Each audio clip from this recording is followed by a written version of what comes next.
right, this next guest, many of you already know him. He's been on a million podcasts and he's been around the industry for a long time. One of the most successful, in my opinion, mortgage advisors in the entire industry for many reasons, not just the numbers he produces and the numbers that he has produced over the years, but because of how he does life, how he does it at work, how he does it with his teammates, and how he does it with his family, and how he does it with his investments outside of work, outside of all that stuff. I mean, the dude is a total stud, and you will see through this podcast how he manages everything. And he's very transparent, how he did it a long time ago, and then how he does it now. And I think there's just wisdom when you can tap into people that have done it.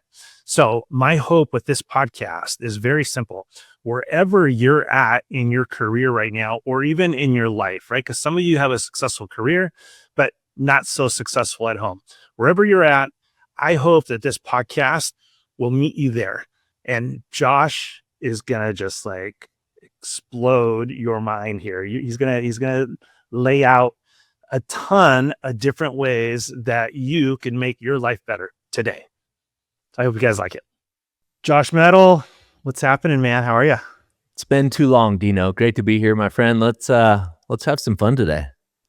You know what, dude? Your name has come up so many times on this podcast. So I'm actually really excited that you're on, and I get to kind of revisit some of the reasons why your name came on with other people and ask you a million questions. I know you've always been an open book, and I hope that you enjoy this as much as I do. Thanks. I'm flattered. I appreciate it. Hopefully we can give a tremendous amount of value today. All right. So first of all, I've mentioned how good of a head of hair you have. So you got to take off that hat for a second just to let everybody see the damn hair. I'm not sure it's that great today, everybody. We got the bowl cut going. It's Friday. We're just winging it. We're just winging it today. And you're not a young man anymore. I think you just turned 50, right? I'm damn close. I'm 48. Okay. All right. And healthy as could be still. Like when I met you, you were super fit. Now you're still super fit, only older. Yeah, thanks, man. I appreciate the compliment. You know, the reality is I was a chunky kid growing up. My both my uncles were over 300 pounds at one time. My grandfather, you know, was a really hardworking, always at it, 12 hours a day, kind of owned a landscaping business guy. And even at that, he pushed 260 at times. So I didn't come from a genetically lean family. And it's just taken, it's really been a lifelong pursuit just to kind of figure out like what kind of foods, what kind of calories give me energy and make me feel good versus what kind of calories make me feel like shit. And just kind of continually tinkering with that and playing with that. And what's interesting is I've found as I've gotten older, I've been able to really dial that in. And I know, you know, carbohydrates in the morning work really good for me. Lean, not necessarily lean. Let me say that again. Proteins, vegetables, and a healthy amount of fats, to be honest, later in the day work good for me. So it's just figuring out that rhythm. And I think being in tune with your body to know, how did that meal make me feel? And if that meal made you feel sluggish and your energy came down, your mental clarity came down, it's because your body's not processing those foods well. And by the way, you're probably not going to look good as a result. And just like paying attention to what your body's telling you and then, you know, refining it over 30 years. So I want to come back to all that because ultimately I think we can tie a lot of that back into business as well, and how paying attention to what works in your physical way, also paying attention to what works in your business, you know, day to day, can make a big, you know, difference in the outcome, right? So before we get into all of that though, because I just, you know, I know you well and I'm already going into questions, but maybe somebody doesn't know you. Who is Josh Mettle personally and professionally? I'm a father and a husband and someone who still loves getting up early in the morning and getting after it first and foremost. I have two great teenage kids, and the window is getting smaller and smaller and smaller with the time that I have to spend with them. We spent the last 6 months down in southern Utah in a small town called St. George, Utah. And, when I'm not working at 4 a.m, I'm on a mountain bike or on a hike with my dog Cosmo, or getting my butt kicked by my son in pickleball, wake surfing, I'm trying to squeeze every ounce of juice out of this life.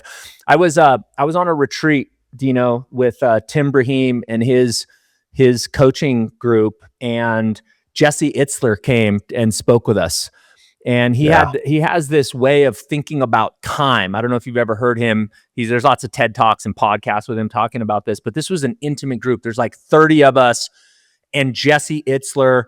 We're right on the roof of a hotel, looking over the PCH on one side, the ocean on the other side, waves crashing. Really fun, intimate group. And Jesse described this concept around time not being minutes, hours, days, weeks, years, but experiences. And he used this analogy, like, how old's your mom? My mom is 76. And how many times do you see her a year? Well, I'm kind of an exception because many of my businesses are with my mom, so I talk and see her every day. But most people in the audience were like, "Oh, I see my mom twice a year." Okay, cool. Well, the average length of time that a woman lives today is 84. So if you've got 8 more years with mom and you see her twice a year, you've got 16 more chances to see your mom. That really changes like the construct around time. And so that was really impactful for me. And then, the other thing he said, he's got this saying around the fear of tomorrow. And the fear of tomorrow is, if you don't do that thing, then you have regret. And down the road, you look back and you have this regret that you have this window of opportunity to take this massive action or accomplish this thing or do this thing with your kids or have this experience. And once that window's closed, that's it. You don't get a second chance. Like, you can't do the stuff at 88 or 78 or 68 that I can do at 48. So that thought around the fear of tomorrow and the pain of regret being more painful than whatever amount of energy or determination or grit to overcome our fears to do something, that has always stuck with me. And I've tried to live as much as I can in congruence with the idea around, I don't want to have regret. I look at the fear of tomorrow to motivate me to do what I want to do today and stack as many experiences in the time that I have left with the people that are important with me. So that's just, some of the guiding constructs that help me make decisions and help me live my life in a way that's congruent with what I believe in. So it's interesting. I grew up with a dad that he was always seeking ways to get better. He was always seeking wisdom. He was always seeking, back then the TED Talks didn't exist, right? All that stuff. It wasn't the same, but he seeked it. And I remember he would force me to go sit in the car with him and pop in the cassette and just sit and listen for like an hour, right? To Tony Robbins' equivalent from the 70s, right? Well, whoever that was. It must have been Jim Rohn. Was it Jim Rohn? Are you a Jim Rohn kid? Absolutely. Yeah. I had some of that. There's some other guy named Roy Masters too, with like an English accent or something. And I remember as a kid, right, it was tough, but I look back now and man, my dad made my mind so strong and it created something in me that even during hard times, I don't view that as a hard time. I view it as an opportunity that something good's going to come of it. Right. And I know you're like that a lot, but what I want to do right now is I want to go back to when you were a kid and find out, did you have that? Because I was fortunate. Like I was dropped into this. I didn't have to go find it. I did as an adult, and I had to keep seeking it. But man, a lot of people don't have any of that. And I want to know, like, did you have it growing up, or did you have to go find it and seek it and become that later? I'm going to answer that question, but I'm going to reverse the roles here for a second, and I want to interview you for a second. Did that ever bug you? Like, was it always like, if you go back to 12, 13, 14-year-old Dino, and maybe this started when you were 8-year-old Dino, like, did that level of kind of determination and inspiration and motivation by your father, did you ever resist it and feel like, this is a bunch of horse crap, or like dad's always trying to get me to be this way versus who I was? Or did you always appreciate it? I'm curious. It's a good question. So, I grew up in a traditional Greek family. It wasn't I didn't even think I had the option to go out and do other things. I woke up on a Saturday morning, I went to the restaurant, and I worked from the age of 8.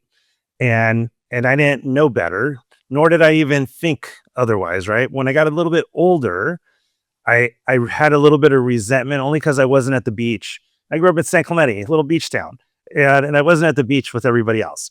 So I had a little resentment there. But as I progressed, I also knew that I had something in me that others didn't have already at the age of 12. And my dad just kept telling me, he's like, you should be a millionaire by the time you're 30 years old. Now you can say that to a kid and say by the time you're 20, right? Because there's so many opportunities. But he kept pumping me up. He kept telling me this stuff, and he kept working with me, right? And kept telling me that I was better. And I think about funny story, but I think about my first dog, my real my first love, Shelby. She was a yellow lab, and I loved this dog. I used to tell her all the time, like, Shelby girl, you're so pretty, you're such a pretty girl. And this girl believed it. And I think about how as kids don't hear that from their parents. They're not told they're awesome and they're smart and they're gorgeous and they're all this other stuff. And I look at everybody, man, they got complex after complex after complex. And even if you're not perfect, you should own it, right? Like, own who you are and be in love with who you are, and keep always working on making yourself better, though, right? But that's my mentality. But then I get a little bit older and I find out people weren't as blessed as I was to grow up with parents like that. And life didn't deal them the right hand, right? Like, not like life dealt me a great hand. I got dealt good parents. And I think that made a big difference. Thanks for sharing that, bro. The reason I asked that question is because sometimes I wonder,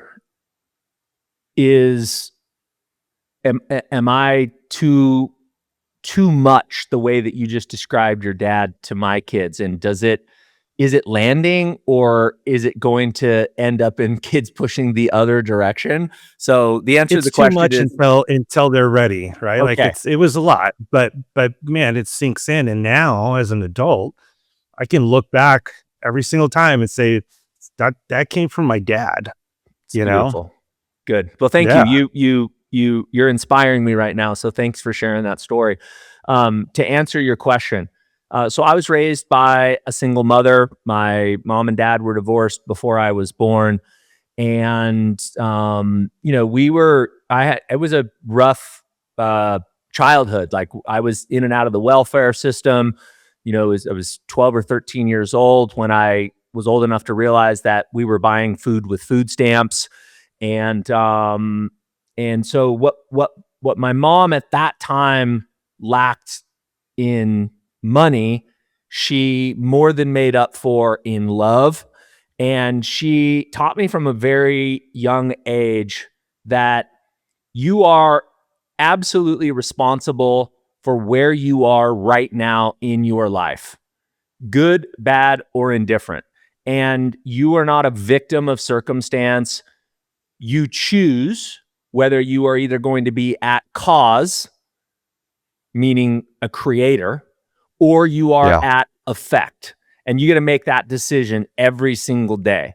And I think, if there's a lot of lessons that I learned from my mom, but the one I'm probably most grateful for is that construct in my mind that I am at cause. Whether I like my circumstances or don't like my circumstances, the results are good or the results are bad. It's because that's how I showed up. That's because that's what the market is telling me my services, my products are worth. And if you don't like the results, freaking get better.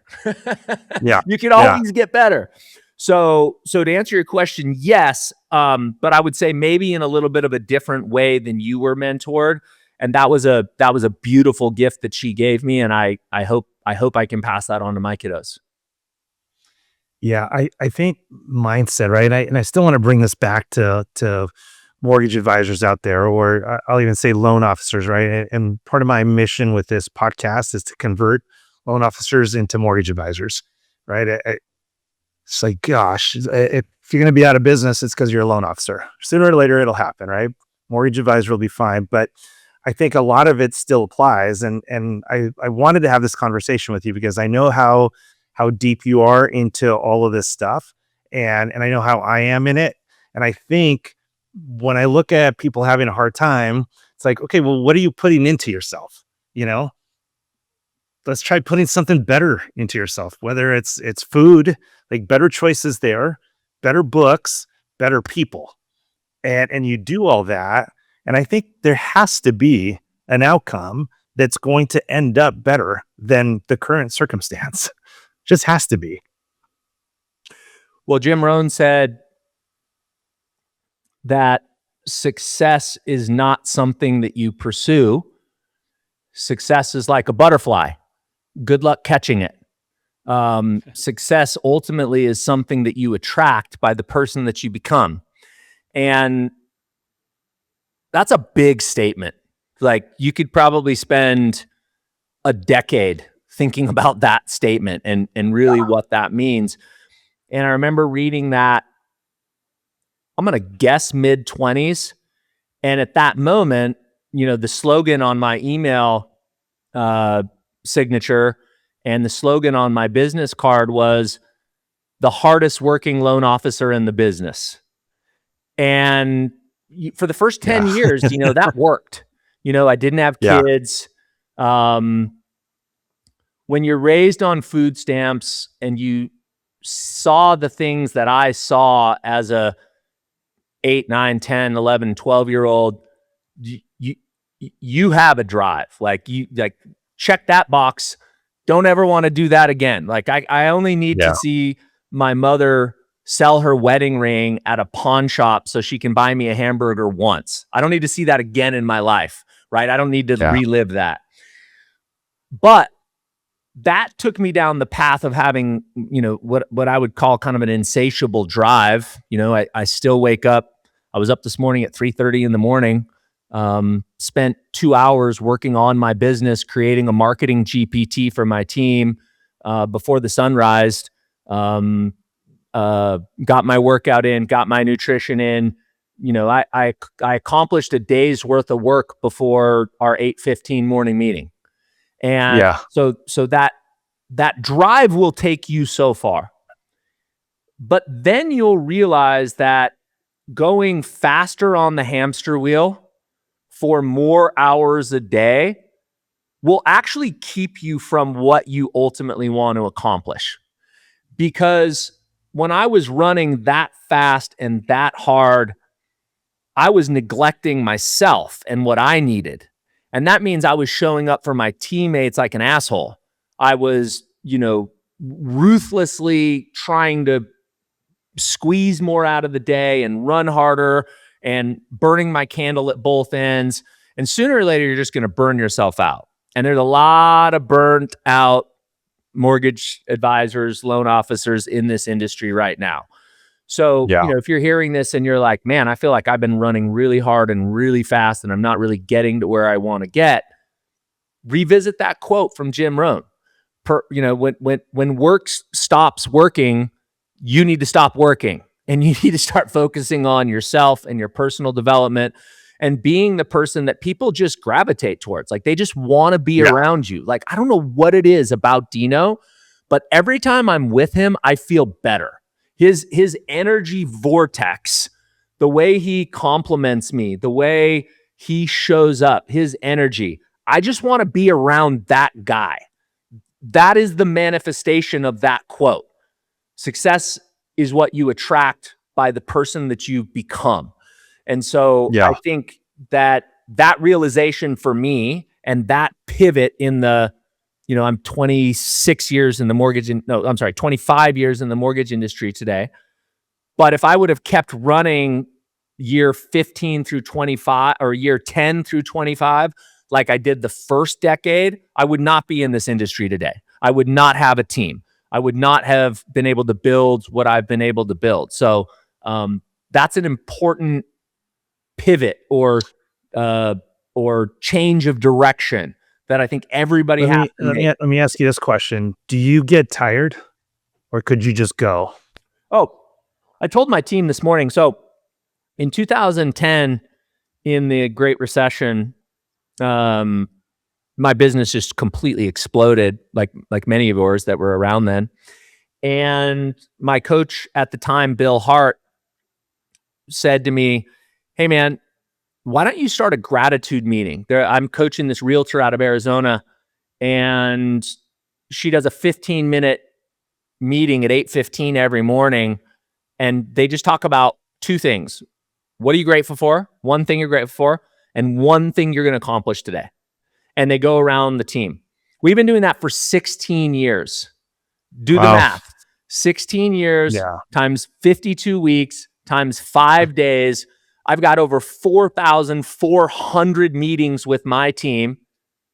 And many of them have been there for more than 10 years where we've shared what we're grateful for. So this morning on our gratitude meeting, came to me and they said, what are you grateful for? And I'm saying, I am grateful that I love getting kicked in the nuts. Yesterday sucked. I bought a new wellness business. We lost 25 grand last month. My mortgage practice in January, February, and March were negative. We had a rough January, February, March. Thank God, April and May look a lot better. And I just felt like every meeting I went into, I just got kicked in the nuts over and over and over again. And by the end of the day, I just wanted to drink vodka. It was just one of those days. Josh could not win on May 7th. And at the end of the day, I found myself in bed at 6:45 p.m. reading my favorite kind of literature that I read. And at 3:00 this morning, I woke back up and I was like, let's get after it. I'm so fired up. Let's go. I got my cup on today. Yeah. Bring it. And I got to work, 2 hours on building this GPT that's really inspiring for me because I get to, help people with leverage. So I do get tired, but I know how to handle it now, Dino. What I used to do is let that bad feeling, I would try to mask that feeling by let's go out and do an expensive dinner, or let's drink a bottle of wine, or whatever, right? I would just try to disassociate with the bad feeling. Now I know when I feel like I've just been kicked in the nuts over and over, get your ass to sleep and get up tomorrow. And by 8:15 on our gratitude meeting this morning, I felt great. I felt like I got shot out of a cannon. So yes, I get tired, but I rest back on my routine to get me back into that feeling of motivation and inspiration. And I don't let myself fall to the easy button, which is I'm going to watch TV till 10 o'clock. I'm going to go ruin my sleep tonight. I'm going to go drink a bunch of alcohol. That stuff is not going to get you where you want to go. Yeah. So I'll tell you, there's been all too often, and I'll use me as an example in this case, where I can be super disciplined. I can do all sorts of things, but then I forget that I'm affecting the people around me. And I'm talking about home. So I do everything right here, but then I'm exhausted when I get home because I woke up so early. Or I want to go to bed early so I can get my hours, but then that left no time for my wife. And all too often I feel that hard chargers are not even remotely balanced. And I don't even know if balance is a thing, a reality. I mean, the majority of our day is spent working, but how many hours of quality can we spend with our family on a day-to-day basis, so that we don't neglect them? And I'll say, I got 4 kids. The first 2, I did a terrible job on. Maybe I'm harder on myself, right? But it was also after 2008, and all I did was work. Like, all I did was work. And I had to. Like, there was no option. Otherwise, you just lose it all, right? But looking back now, I got a 19-year-old as of today and a 20-year-old.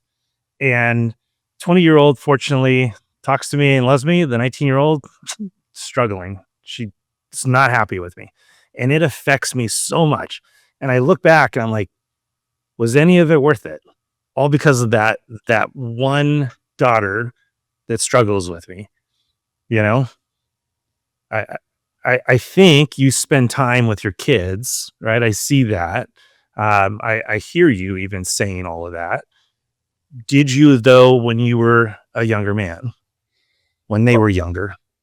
I mean, the first thing I'd say is like, give yourself some grace, right? Like, those of us who were around during that time, our backs were up against the wall, and every day someone was coming to beat us up with brass knuckles. It was an extraordinarily challenging and difficult time. And that wasn't like a regular lifetime. That was a triage time. And in triage times, unfortunately, you save those that can be saved, and the ones that can't be saved die. And it's not perfect, but it is life. Like, that is the physical life on planet Earth that we're all playing at this moment. So I would give yourself a little more grace than you're probably giving yourself, because the alternative was your kids are living out of the back of a car, right? Like, you didn't have a lot of optionality there. And to answer your question, because I didn't grow up with a dad in my family, and I had a lot of trauma I had to work through with that, a lot of abandonment issues, a lot of worthiness issues of being loved, those types of things. It was always really important for me to be there at the important moments in their life, if not all the moments. So I tried to never miss a sporting event. I tried to never miss a date night. I tried to never miss a family outing, and we did regular vacations. So I tried to be as engaged as I could in the moments that I thought mattered the most. And then I wasn't at a lot of things that I didn't think matter as most. Now, my situation has changed a lot over this period of time. I spent the last 26 years building a real estate portfolio with my mom, and by the grace of God, like, we've escaped the rat race. The cash flow from those properties are greater than our expenses, and I don't have to do any of this anymore. So I can now, take 6 months and move to Southern Utah because I want to homeschool my son and we want to work on his golf game. And that is a freaking gift. I could not have done that 15 years ago. And so, no, I was not perfect. Nobody gets a perfect owner's manual for every kid, and every kid needs to be loved and cherished and spoken to differently. But we do the best that we can. And if you can be there for the moments that matter, and if you can do what your dad did for you, it's the best we can do, man. And the good news is she's 19, and you got a lot of years to overcome that rift that you guys have, and you're an amazing man, so I'm sure you will. Yeah, I appreciate it. I love all the personal stuff, so I could stick on it for a little too long, probably. But so nobody else gets bored, let's go back to day one of when you started in the mortgage business and why. And really the format is like, who are you today? Because it builds credibility. But then I always like to go back to day one, because we all started there. You were no different than anybody else who's struggling right now.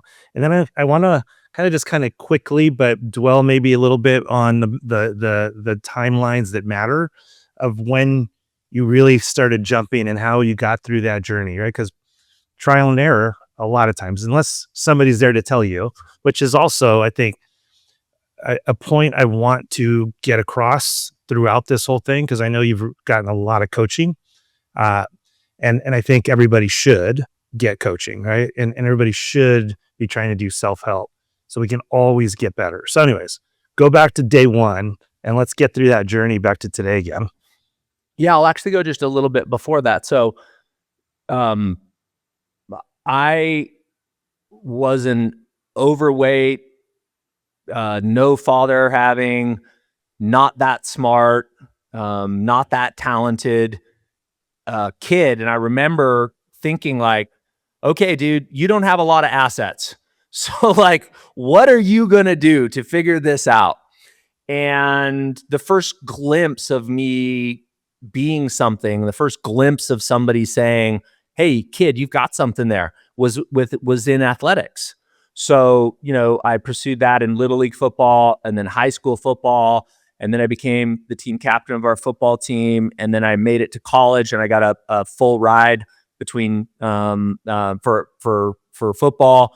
And that was absolutely everything to me. The camaraderie, the team, the connection, the winning, the practices, the losses, like all of it. I just loved it. And in my second year of playing college football at the University of Northern Colorado, I had a shoulder injury, dislocated my shoulder. My team was actually going to the national championship game the next day. And I got injured in a walk-through practice, never made it to the national championship, ended up having surgery that was career-ending surgery while my team was playing the national championship game. Like, what a freaking dagger in the heart. But like you said earlier, like every challenge can become an opportunity in the rearview mirror. Doesn't look like it when you're looking at through the front window, but when you look through the rearview mirror, it's an opportunity. And I quickly thereafter got into sales, and that feeling of seeing my name at the top of the page, or seeing who was at the top of the page and climbing to the top of the page, like that was addicting to me. It was that same high that I got when, we scored a touchdown or won a game or what have you. So I kind of parlayed that energy into sales. I started working out at a gym after my college football career, become their number one salesperson, then become a manager, became the number one manager, ended up leaving there, getting hired by somebody who was in the mortgage business. And my first mortgage company I worked for, Dino, is called The Money Shop. It was like half pawn shop, half like stripper recovery center, because they'd come in to process loans, and half mortgage company. I remember this. I do recognize there's only supposed to be two halves in half. So it was a third of each. And it was wild, man. It was the wild, wild west of mortgage. Like, this is literally why the mortgage industry exploded, because of shops like this. But I learned a lesson from the owner of this company that stuck with me. And he just said, hey, Josh, what do you think's the difference between the people who are making $30,000 a month here and the originators who haven't closed a loan yet this year? I was like, I got no idea. And he says, the people who are making $30,000 a month do the work. It's like, okay, what does that mean? And he was like, here's what you do. I said, great. Well, what did you do? Because he was before he kind of moved on to growing that business, he was the top producer for a long time, and he had all these awards and stuff up on his wall. And he's like, here's what I do. I'd come in at 9:00 and I'd work with my processing team to get loans through till 1. At 1:00, I go to the gym. That's where I met him. At 4:00, I'm back in the office. And here's my rule. I don't get to go home unless I dial 100 leads or I get 3 loan applications, which include with like a piece of paper that like mimic 1003, right? Because they didn't give everybody computers back then. Or I wake 3 people up. That's my rule. I dial 100 calls, I get 3 applications, or I wake 3 people up. Those are the only reasons that I go home. And I do that Monday through Friday. And I did that for years. And then on Saturday, I go to open houses. And I go to 8 open houses. And I take something to every single one of them, and I have conversations. And then on Sundays, I go to 2 or 3 open houses. So in a week, I'd visit 8 to 12 open houses. I'd have 8 to 12 face-to-face conversations with realtors. I'd try to line those people's up for lunches the next week. And then I would follow that script. And I was like, okay, easy enough. Got that. Notes.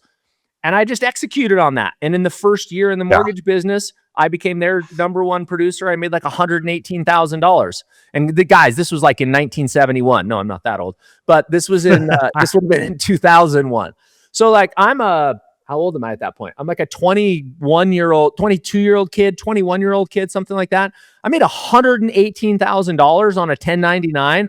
I didn't know how to save for taxes. That was like more money than I knew how to spend. I had no idea how to spend $10,000 a month back in those days. And that kind of, I think, work ethic, Dino, of like, you just show up and do the work. Like, no excuses. You're here till 8 or 9 o'clock at night. You're back here at 9 a.m. You get a couple hours off to go hit the gym and work out and relax a little bit and get your shit together. And then you're back and you're going to put in another 5 to 6 hours pounding the phone. And, you know, surprise, surprise, there comes success if you just do the damn work. Yeah. So one of the other stories that I've told about you before on the show, I don't know if you remember, but back in the Citywide days, I gave you a call. I'm like, hey, can I pick your brain? And you walked me through what your day looks like. And I was like, I do all that stuff, but why does he do so many more loans than I do? and then you hit the one thing that I didn't do. And you said every morning between 8 and 10 a.m., everything stops, door closes, nobody calls you or bothers you until 10 o'clock. And all you do is make outbound phone calls. And I was like, gosh, it seems easy. So I said, all right, I'm going to try it. And for whatever reason, man, I got to tell you, it was kind of hard. Like I started putting together my list. I started trying to come up with the perfect thing. I started doing this. And then finally, it took me 2 weeks just to like do it. It was the stupidest thing I've ever done in my life, taking that long. But the day I did it, the very first day I made $25,000. Oh, in yes. In that 2 hours. So putting the work in, like you said, right? And I want to bring it to kind of like today's day and age where everybody thinks they have to get so technical.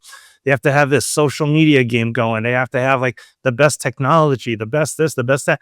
And I still truly believe that 2 hours worth of phone calls every single day will make you more money than any of that other stuff.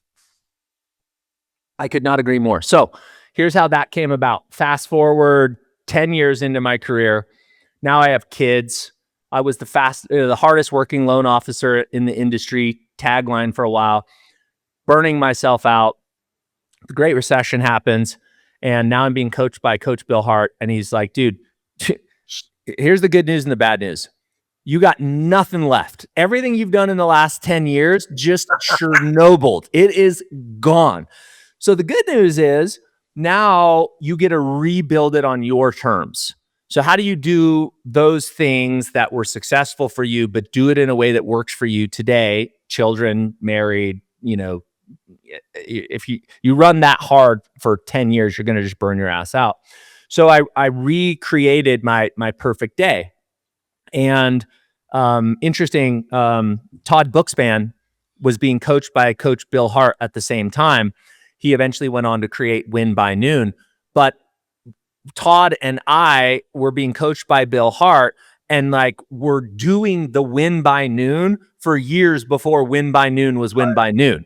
And, you know, we just created this ritual around, we're going to go to bed early. We're going to wake up early. We're going to work on ourselves first. We're going to work on our business second. Working on your business is things that gives your business scale. Working in your business is doing the dials, having the conversations, going to the closings, etc. You're going to work on your business first. You're going to get in the office before anybody else. Then you're going to dial. And that period of time, that time block, Dino, started at 2 hours. But when I was in my biggest years, I'd expanded that to 3 to 3.5 hours. So I'd go from 8:30, which is when my gratitude meeting ended, till noon. And I would literally just dial that entire time. And there was, just like you said, there's a sign on the door. It says, "Do not enter." Big red letters on my door. I wasn't using cell phones, I don't think, at this point. We were using office phones. But my office phone or my cell phone, doesn't matter, call forwarded to my secretary. I was in my email because it's part of your follow-up routine when you're working through your CRM, but I was in my outbox, not my inbox. I would not allow myself to go in my inbox from 8:30 until noon. So I'm in my outbox. If somebody calls me, if somebody texts me, I'm only responding if it's somebody I've already called and they're responding back to me via text. So it was just outbound activity. We called it green activity. And what I found was, if I dial for 2 hours, like, money just falls from the sky. It is just crazy. And when I used to do that from 5 o'clock at night until 9 o'clock at night, doesn't work if you want to stay married and if you want to have, a relationship with your children. So I just moved it to the front of my day when I had the most amount of energy. And it was just an absolute ritual for 15 years. And everything worked if I did that. If I controlled everything in my day from 4 a.m. until noon, everything worked. If I didn't control 4 a.m. till noon, nothing worked. It was just a shit show. So I just got relentless at protecting that time. And then the rest of the day, I can respond, I can react, I could do all those things. But that was like the most successful thing I probably ever did in my career, to your point. Yeah. I just got back late last night, actually. I went to GrowthCon, which is Amir Syed's gig. Oh, yeah. It was over in Chicago. And Dr. Benjamin Hardy was one of the speakers. Great. I know Ben. Oh, you do? Yeah. I was in a networking group with him for a year. I saw him do his first ever. At the time, I think he was 17 years old, and he gave a keynote presentation at the Genius Network. Like, this kid is next level. So anyways, please continue.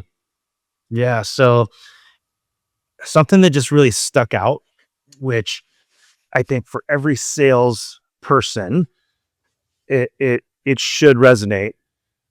Your future, you can know exactly what your future is going to look like if you look at your present. What are you doing today? That's an important statement right there. Yeah. And you'll know what's going to happen in the future. And he had some illustrations and a few other things, and it really resonated. And I was like, when you look at the typical sales guy, let's just start it on January through December, right? It always kind of low. Why? Because they typically took December off, or thought nobody buys houses or needs to refinance, so they just don't work. And then in January, they got this motivation, but they got nothing. So they're still down here. And then February kicks in. And what they're saying is like, oh shit, I don't have any business. I better hustle. And they start hustling. They go up. And then what? They get so busy working in their business that they stop working on it. And they stop doing what got them there. And then it's this. And this is just all they do. Up, down, up, down. And you can see it quarter after quarter from January through December. And it's the most vicious cycle. And I think, where I want to go with this is, first, you were the hardest working person in the mortgage business, according to your tagline. You probably, because of how disciplined you are and how structured you are, had a way of being able to do all this. But every loan officer starts off by doing everything, and then gets to a point where he can't put a file together. He can't keep making those phone calls. He can't go out and make appointments and do all that stuff. So at some point, every great loan officer decides they have to make their first hire. And that usually is that next level up. When in your career did you decide that, and why? Where were you that finally said, I have to do this? Yeah. So I wasn't that disciplined for the first 10 years of my career. I was just scared, to be perfectly honest. Like I just didn't want to go back to the things that I saw when I was a child, and I was just running, right? And then my course for running away from that fear was working relentlessly hard. I wouldn't say it was disciplined. I wouldn't say it was focused. I just outworked your ass. And that's fine. Like the first half of life, in my opinion, is all about attainment, chasing. The second half of life is about attunement. And so the first half of life is about what you say yes to. The second half of life is about what you say no to. And so back to your question around the hire, I had gotten to a point where that combination of controlling 4 a.m. to noon, working on my business first, and then working in my business second, was starting to, and during this period of time, Dino, I got really, when I rebuilt my business after the Great Recession, I got really curious and excited about a type of marketing called direct response marketing. And this is the type of marketing where you put a message out to the world, doesn't matter what kind of message, email, postcard, text message, keynote presentation, social media, website, blog, doesn't matter. And it evokes an emotional response from the person who's getting the message in such a way they say, that's my problem and I need a solution to it. And they raise their hand for help. And that means they call you, they text you, they give you your contact information on a landing page or what have you. And so I was really fascinated around this. And I started waking up at 4 o'clock in the morning. And the first couple of hours, I would read books and newsletters from Dan Kennedy and Bill Glazier. Dan Kennedy wrote the No BS marketing books. Then I got on to people like Eben Pagan and Frank Kern, and they were basically taking what Dan Kennedy had taught them, and they were doing it on the internet. And these guys were making like $3 or $4 million a month selling info products on the internet. And I was just like enamored. I was like this light I had to go towards, you know, I was like a moth chasing a flame. And after a while of working on my business, creating marketing ideas and scaling my business and those types of things, I started creating so many leads that I had to build a team. Like it just, it was impossible. I remember one day. So up until then, though, you were still just all on your own. You were doing all of it. Yeah, my first hire would have been in, like, I had a processor who was assigned to me, but I didn't have anybody like necessarily on my team for the first 12 years. And then I hired a production partner or a loan officer assistant. That was my first full hire. Then I moved him to a loan officer, and I hired another loan officer assistant. We now call them production partners, so I'll just use that phrasing. Yeah. So then we hired another production partner. Then that production partner moved to a loan officer, and I hired another production partner. And then I went out and I grabbed 2 other loan officers and brought them in. And then all of a sudden I started to have a team. But the genesis of all of that was creating more leads than I could handle. I remember one day distinctly, I'll never forget this day. We had started marketing online to physicians. And I was just executing exactly what Eben Pagan was telling me to do. And I got off a phone call with a doctor. I hung up, looked down at my phone. I had 13 voicemails. I cleared my 13 voicemails, all new leads that had found me from this online thing that I was doing. When I hung up the phone, 7 more voicemails popped up. And that wasn't like a moment where I was like, Eureka, I've made it. It was like, oh shit, what do I do with 20 leads in 30 minutes? And I still got to get back to the first doctor that I was having a conversation with. I literally just walked down the hall and I was like, Drake Blabaum, you're now my business partner. Here's 13 leads. Call these people, get loan applications. I'll be back at 5 and I'll tell you what we're going to do with them. And so it just forced me to grow a team because I generated the leads. I think what originators do that is a hallmark mistake around this is they hire too early. They hire when their production isn't really consistent enough and they don't have a lead generation model. If you don't have more leads than you can get back to in a day, keep grinding. And then once you get to 6, 7, 8 loans a month consistently, then you need to hire. And for me, the first hire was a production partner. The next hire was moved him to an originator and hired another production. So I started scaling loan officers from there to build the team. What about an admin? When did you hire that? I didn't hire an admin until 2017. So that would have been 5 years into my business post rebuilding from the Great Recession. And I'll tell you, a great admin gives you an insane amount of lift for sure. But again, you got to have the production to support it. And the other mistake that I see originators make is they wait to hire too late. Like, there's a woman inside of the Loan Atlas that will remain unnamed, but she's doing 200 transactions a year and she does not have an admin or an LO assistant. It's literally her and a dedicated processor that our company gives her the dedicated processor, and she's doing everything. So, and what's usually the root cause of that is that they're looking at the hire as an expense versus an investment. Once you have the scale and the economics to hire, it is not an expense, it's an investment. In other words, it's going to get you from 8 loans a month to 15 loans a month.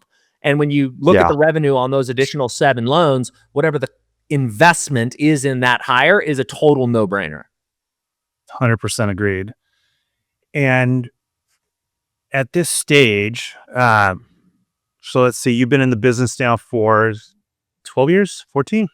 Yeah. So I started in 2001 and I kind of like recreated myself in this online lead generation by about 2012 is when I really kind of started to get a tailwind behind me. Okay. And you picked the physician loan, like that became your thing. Yep. You even wrote a book, I believe. Yeah. Why Physician Home Loans Fail. And were you ever at any point scared that it was just a little too niche? Yes, but my fears were quickly alleviated by the books that I was reading. And, Dan Kennedy is very, very, very clear on this. His millionaire entrepreneur inner circle all have small niches and multiple, and some of them multiple small niches. And maybe you're only getting 0.5% of the entire market, but that 0.5% of doctors is more mortgages than you and me can write. And so the real danger is actually usually not that the niche is too small. The real danger is that your message is too broad and you're not correctly identifying the avatar that you want to go over. You want to go after, I should say. And because of that, your message is watered down, your process isn't as good, and your acumen in terms of your knowledge isn't as good because you haven't had as many at bats at those people. So it's usually not the market's too small. It's usually that your message is too broad and you're not speaking cleanly to your audience and what their problems are and how you're uniquely suited to solve those problems. So I'm gonna ask you a question at the very end. So I'm gonna ask you another one now, but I don't want you to go too deep into it because I want you to reserve it for the very end. The big question at the end is basically, if I was gonna drop you off right now in some other state where you don't know anybody, I give you just enough money that you can survive, but you can't just go buy all the stuff you need and do whatever you need. You have to like earn it, right? How are you gonna do it? And oh, by the way, you have to make $1 million before you can come back and either talk or see your family again. So that's where we're going at the end. So don't spoil it. But right now, just going back to that little box that you're talking about. If you were to do it right now, would you go back into physician loans or would you pick something else? I'd pick something else. The physician loans right after the Great Recession was a blue ocean strategy. And for anybody who's not familiar with this book and this framing, blue ocean versus red ocean, blue ocean is where the fish are plentiful and there's no other hunters and there's no other fishermen, there's no other sharks. Red ocean strategy is a saturated market and there's blood everywhere in the water because all the other hunters are there. And in 2012, all of the big banks had pulled out of physician lending. And dude, like, I'm not kidding you. At one point, this was right when Google bought YouTube. At one point, I went into Google and typed in physician home loans. And in the first 3 pages, there was only 5 links that weren't my links. So imagine how many pages of results are in a page of Google listings. Yeah. Out of 3 pages, there are only 5 other people who made it. And of those 5, 3 of the 5 didn't have physician loan programs yet still. Google was just ranking them because they used to have them. So that was a blue ocean strategy. It is no longer a blue ocean strategy. So today, if you go to my LinkedIn, just search for Josh Mettle, not LinkedIn, I'm sorry. If you go to my Instagram, you'll see that I speak directly to self-employed entrepreneurs and I speak to real estate investors because that's what I've become, right? I'm a real estate investor. I'm a self-employed entrepreneur. And, you know, I think the mortgage of the future that is last to be disrupted by AI and call centers who are paying originators 25 basis points is that non-QM loan. And if you can figure out how to speak to these people and talk about their problems, you can really do a lot of good for them. Yeah, agreed. So, and you don't have to answer this, but I know you own quite a few properties. How many properties do you own, if that's okay? Yeah. I have 17 commercial buildings because we've 1031 exchanged most of our single family residents. So we had 73 single family residences at one point. We've 1031 exchanged most of those into commercial buildings. So I own a bunch of medical office buildings, a bar and restaurant, a retail center that has like Target and Big Five and Old Navy are like my tenants. So I've moved into triple net commercial buildings. We have 17 of them. And look, I've been freaking blessed, man. We've been able to put together a 9-figure real estate portfolio over the last 25 years. And the greatest pleasure of my life's been having my mom as my partner. My wife's worked in that business since day one. My kids work in that business. They're invested in our projects. Like, it's been the absolute greatest pleasure of my life. Yeah, that's awesome. So let's kind of segue into this for a minute. Loan officers can make a lot of money, and yet the one common denominator is how broke they usually always are. If there was a younger guy, and maybe there is in your company, that came to you for advice, how would you structure their life so that they don't go broke? So I did a podcast with a guy who summed this up the cleanest way that I can think of to answer the question. And he was an incredibly intellectual young man, master's degree in finance, then went on to get his certifications as a financial planner. And I was interviewing him, and what was interesting was after he got his master's degree, he went and worked for the government in a financial advice capacity. And his job was to advise senior citizens that had gotten to retirement age and didn't have enough money to make it through the month. So his job was to like help them figure out, you need $5,000 a month to survive. You only have $3,500. How do we bridge the gap? And he did that as a social service for several years before starting his own financial service firm. And he said it like this. He said, Josh, it's super simple. The difference between everybody else and wealthy people comes back to one thing. The people who are not wealthy follow this equation: income minus spending equals savings. Mhm. Wealthy people do this. Income minus savings equals spending. It's just a sequence. You have to save first and spend what's left. And if you don't do that, you will be the 50% of the US population that owns 10% of the wealth in the country, or whatever that number is. Yeah. But the top 10% of the population or households in America own 67% of the wealth. 2/3 of the wealth to 10%. What did they do? Well, one capacity or another, they figured out income minus savings equals spending. They all spend less than they make, and they all prioritize savings first. And I think it was probably that fear that still drives me in some ways to this day, around growing up on food stamps and watching your mother buy or sell a wedding ring to buy a hamburger. Like, I just knew I'm saving first and I'm going to spend next. And I just innately kind of fell into that behavior. But that's the thing. And if you're at a place right now where you're saving last, you're making a choice. You are not at effect. You are at cause. You are choosing in to living in poverty or getting to retirement and not having what you need. Change your freaking course right now. Save and then spend. It's your choice, but it's on you.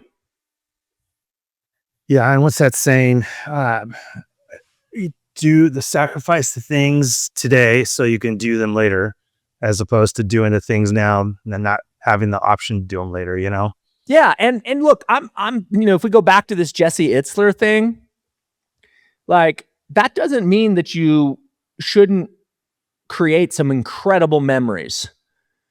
But if you want to look rich, you're probably not going to be rich, right? So drive the Jeep for an extra decade instead of the BMW. If you're going to spend money, make it on a memory you're going to remember the last day of your life. Go fishing at the lake instead of going to Alaska. Seriously, right? Like, it doesn't cost that much money to go surfing. It doesn't cost that much money to get to Costa Rica and live somewhere like affordable in Costa Rica for a little while. Like, spend the money on the things that matter and the depth of life and the memories of life, not the things, and prioritize savings first. Yeah, for sure. I'm gonna try bringing this to an end, but I do have a couple more in between. I know you've gotten a lot of coaching and you've had some great coaches, Bill Hart being one of them, Tim Brahim, right? Another one.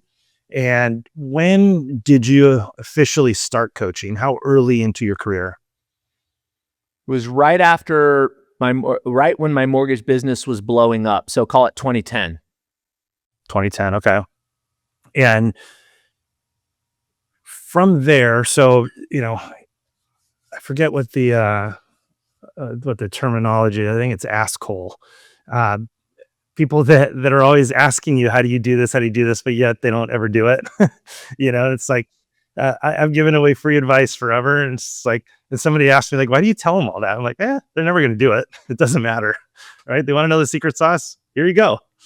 Anyways, with you, are you coaching at Atlas Group now? Yeah. So you've moved it on, right? Like, you're passing it along. Yeah. I coached with Bill Hart for, I think, 5 years, and man, he got me a long ways. And then I've been coaching with Tim Brahim since then. Maybe it hasn't been quite 10 years, but it's been a good stretch. And in 2025, Tim asked me, he was launching the Loan Atlas, which is essentially taking everything that he'd been doing for the previous 20 years to small group coaching. He only had 12 people go through his coaching program at a time. He wanted to systematize everything that he'd learned in his business and all the things that he'd learned through coaching very high-end clients. Like, these clients are paying him $50,000 a year or some big number to be a part of it. So these are like, these women and men are crushing. So he'd systematized all that. And he's like, man, we can bring this to the masses. We can do something that is not $50,000 a year. It's a couple grand a year. And I can teach them everything I've learned as an originator and as a coach over the last 20 years. And we built that into the Atlas, and I'm learning so much from him when your coach becomes your business partner, it's really fun. And I'm learning so much for him, and I'm learning so much as a coach inside the Loan Atlas. Like, it's one thing to study something and learn something and implement it. It's a different level to teach it. And I'm getting so much better personally by being a coach there. Yeah, that's great. I love it. I think passing it on, right? Legacy. When I think of legacy, yes, legacy for my kids, my family, but I also want to leave a legacy in our industry. It's been such a good industry, So now, as far as coaching goes, and I promise I'm going to start bringing it to an end here. What would you say is more important, mindset coaching or how to do a loan coaching? Well, I always like to start with the inner game, but I think back when I was young into the industry, I probably needed the ABCs and the 1, 2, 3s before the inner game stuff really would have been able to help me. Inside the Loan Atlas, we've built it. Tim has structured it called the 8 disciplines of origination mastery. And discipline number 1 is just product knowledge and all of the fundamentals. Discipline number 2 is a system for selling. Discipline number 3 is marketing and lead generation. Discipline number 4 is building a team. Then there's a couple of personal disciplines. And then the final discipline is legacy and freedom. And how do you turn this revenue into a perpetual annuity income stream for the rest of your life? So I'll probably follow the same 8 disciplines of origination mastery that Tim created, which is the blocking and tackling when you got to pay the bills, Maslow's hierarchy of need, like that has to come first. But if you are stuck there, you're going to burn yourself out. You're going to ruin your relationships. Like, you have to get into that place where you're working on the inner game, and that unlocks the upper levels. But I think in terms of sequence, you got to pay the bills first before you can really kind of start looking at yourself and figure out how do I un-F myself? What's your favorite book or two if you're stuck?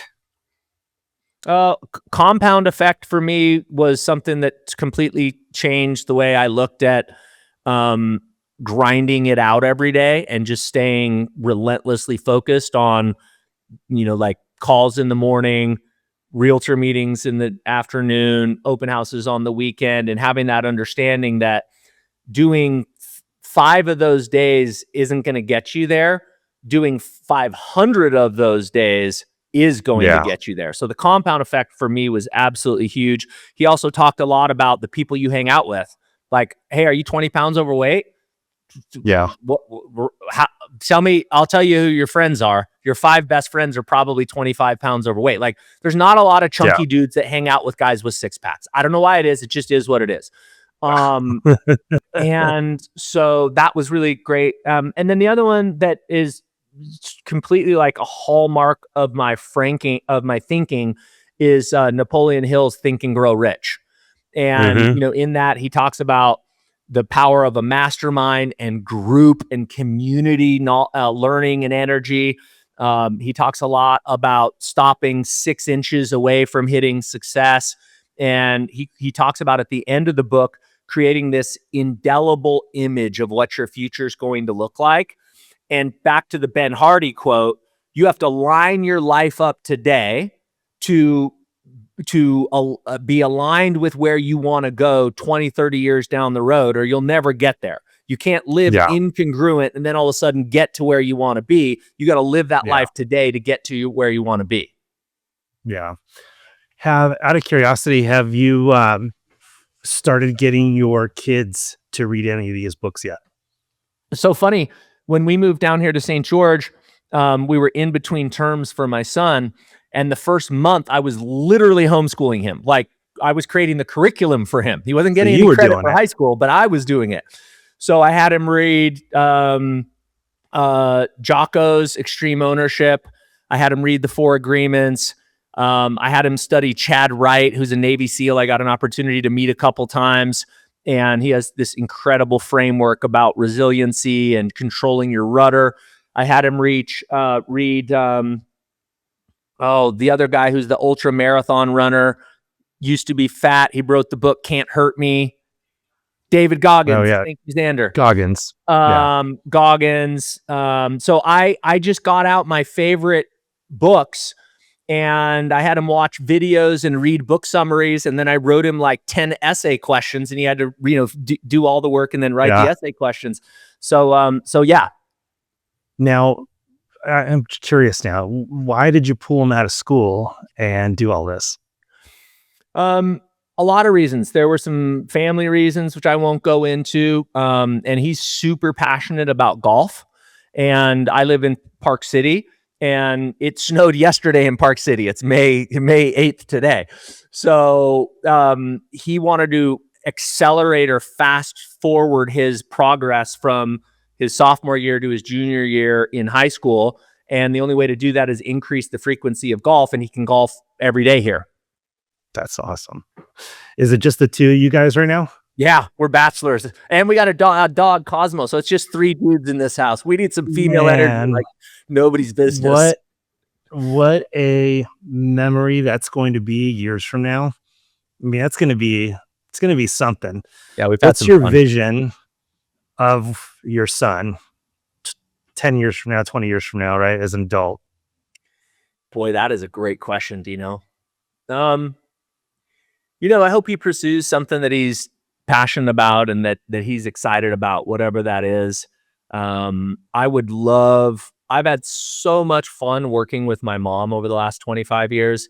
I would just be tickled to death if that thing that they were interested in happened to be working in our various businesses or our real estate investments. Like, we need bright, driven, honest people to get the businesses I have to the next level, and nobody I'd rather have is my kids. But they may have had enough of me. They might have said, "I'm good. I don't need to work with you for the next 20 years, dude." You know what though, man? It's like my dad came from Greece when he was 20 or 21, something like that. He worked his tail off, He never played catch with me because he didn't know how to, right? Like, I'm the one that taught him not to play basketball, but how to watch it, right? He didn't know, but I didn't get to experience any of that stuff the kids talk about. But I worked with my dad every day. And that, I think, at the end of the day is really what it was about. It was like we were together often. And in those little lessons all the time is what I think, looking back, right? And here's a quick little story. When my dad passed away, yeah, I mean, I was sad, but I wasn't. And it dawned on me, and it's because I had such a good relationship with him. I was fulfilled with who I had as a father and how I was as a son to him. When I see people that really struggle with the death of a parent, I really truly feel that it's because there's so much unresolved stuff happening there, right? And I love it when just family, parents, kids can be together, and I think it's the future of how to change the world, and that's parents and kids doing a good job right now, and raising kids the right way.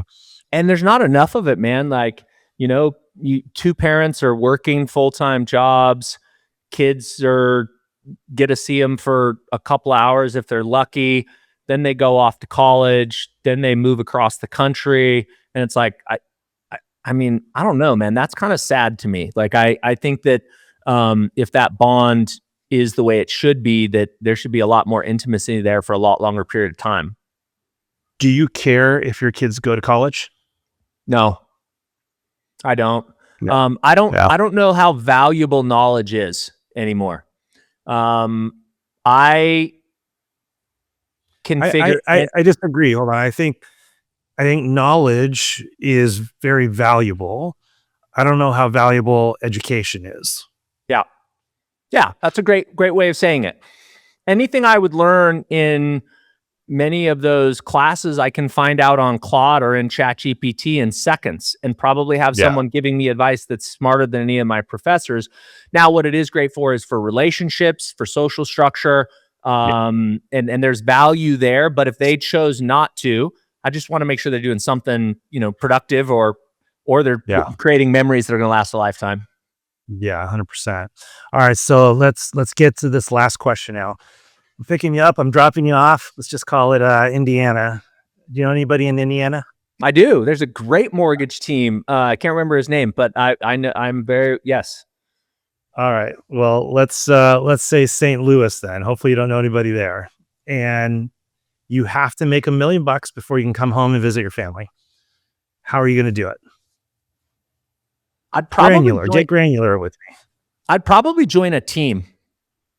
Okay. I'd probably go to the highest producing mortgage team in that area, and I would find a leader there that I jive with, and I would probably join that team because great leaders that run successful teams are creating leads. So I would have an immediate in to leads. Like tomorrow, I'd be on the phone with 15 or 20 lead opportunities versus if I was starting brand new from fresh, that might take me 6 months.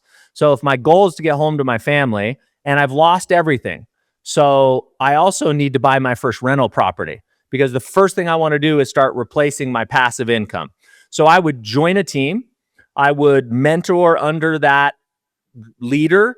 I would become his right hand. I would be his number one producer. I would work relentlessly because my family's not there. And I would just rock it until I had enough money to buy a rental property. I'd probably live in a 200 square foot room for nothing until I had enough money to buy a rental property. And then once I essentially learned everything I had to learn from her, and ripped off all of their processes and systems and got ingrained in the community, then I would go out and start my own thing. But I think joining a really successful team where you can have a high velocity of lead generation, and presumably they would already have a perfect loan process and systems for getting loans done. Because one of the hardest things as an originator is, how do I learn the company? How do I figure out how to get my loans through the system? How do I get relationships? How do I close leads? You can essentially just swipe and deploy all that stuff and just step in as a badass executor and 10x or drastically reduce the time it takes you to become successful again. Yeah. And quick question for you, and maybe I didn't phrase the question the right way too. You have all the knowledge you have right now and the skill and all that stuff, just not the database, right? Or the money. I'd probably do the same thing, bro. I really would. Right. Like, I think I could become the number one guy inside that team in a very short period of time. So let me back up. The reason I give you this answer is leverage. If you want to become a billionaire, be looking for leverage everywhere. And the reason I would join a team is because I get to leverage the last 20 years of work that this producer's done, and I just get to go do the thing. And that'll help me generate revenue super fast. And then when I have revenue and I have systems, now I can move out on my own, and I can hire people and I can replicate the system. Even if I knew what I knew today, I'd still go join a team. It's the fastest way for me to get a huge paycheck. It's interesting, man. You're the first person that said that. You're 100% right. You don't know anybody, right? It's the fastest way to go get a check. And, all right, just off the top of your... And I don't have a team. And I know how hard it is to do all of those things when you don't have a team. I don't ever want to do that again. Like, been there, done that. I want to step into a team that's a well-oiled machine, and I want you to feed me leads, and I'm just going to crush it. And then I'm going to be, here's the thing. Every high producer is looking for the next number one on their team. You want more leads?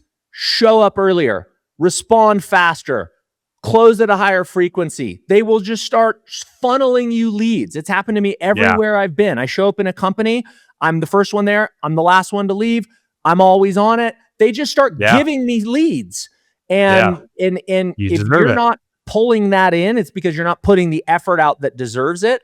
But I would have maximum leverage on day one.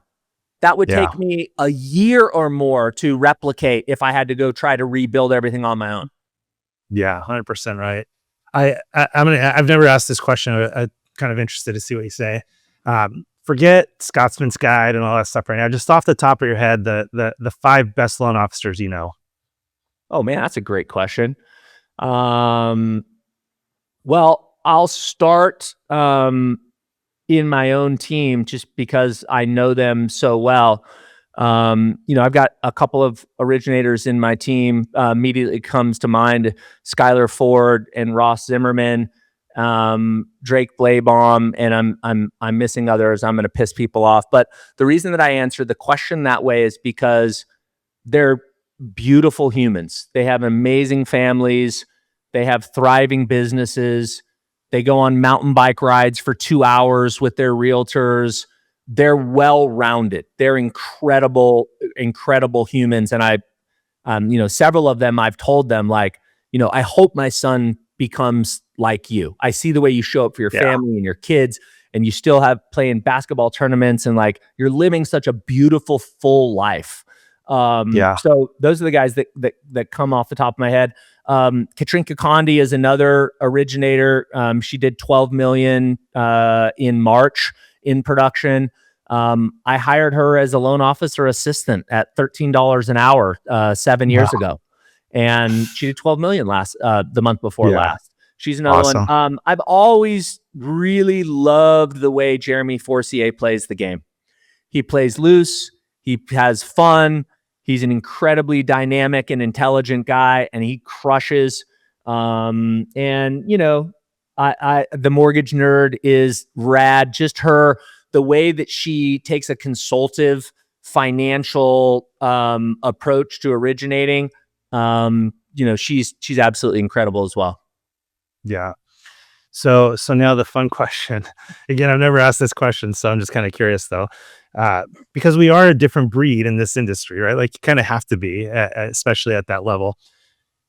If I had a competition right now where I took 5 of you, right, including Jeremy and the mortgage nerd Denise, and said, all right, I'm dropping you guys off, who's going to make $1 million first?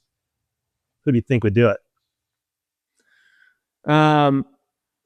Well, I would, because my properties are spinning off so much cash flow, they can't catch up to me.